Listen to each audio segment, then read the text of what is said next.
Have you heard about the concept of the big lie? The big lie is a propaganda technique often linked to Hitler. The idea is very simple. If your lie is big enough, people might actually believe it. And if you repeat a lie often enough, people end up buying it.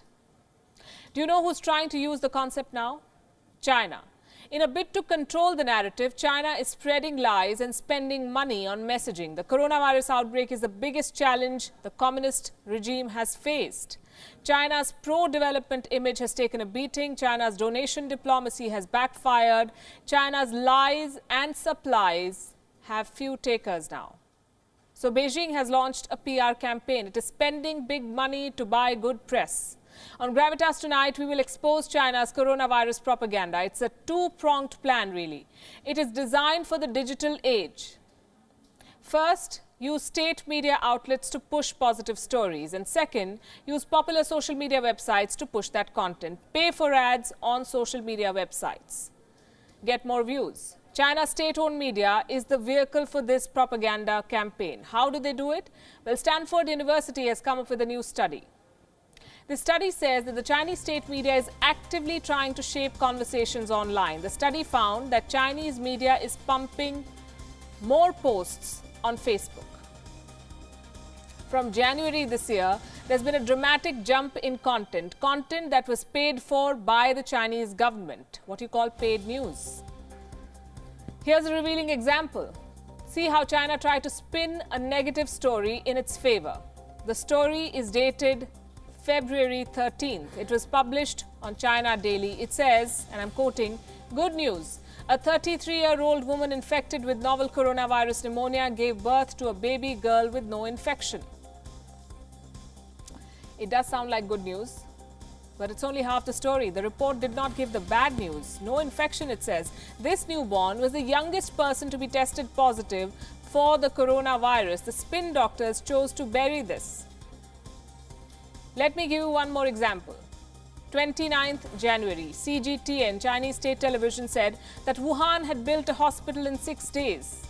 Well, China sent countless videos and pictures for the world to see. I'm sure you too saw those trucks in action and wondered if any other country in the world can build hospitals so fast. It did seem incredible. The fact is, China did build a hospital in record time, but it was not 6 days, as CGTN claimed.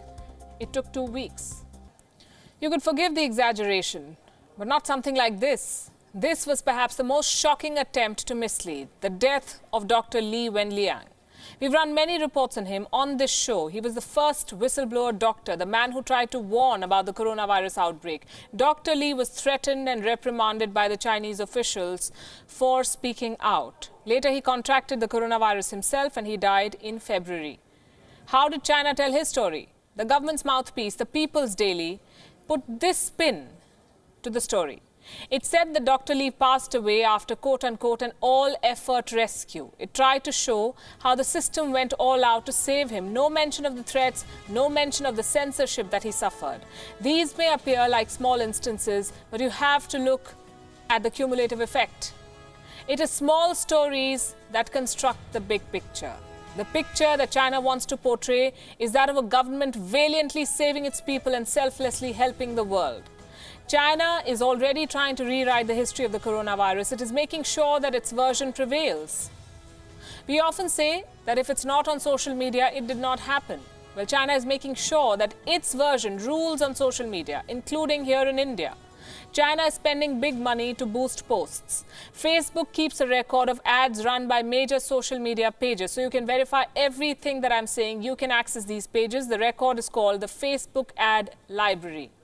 This evening, we looked up which ads were being run by China. At that point, the state-run global channel CGTN was running ads. We found 83 active ads for India alone, which makes sense because India is under lockdown. People are spending more and more time on social media, including on Facebook. So there's a good chance that a lot of them will see these ads. Many of you may have seen these ads.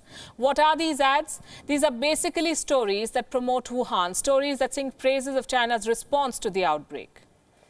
We've pulled out some examples for you. One ad tells the story of China's proactive measures in the city of Wuhan, what happened after the lockdown was lifted.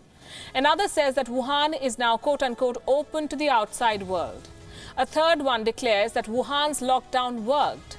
All of these messages are targeted for India. They make the Indian audience feel that China's response was perfect. They promote China's propaganda. There's a surge of such posts from the Chinese state media, and there's a bulk of money from the Chinese state to boost these posts. China's cash is supercharging its campaign. Make sure you don't fall for the lies.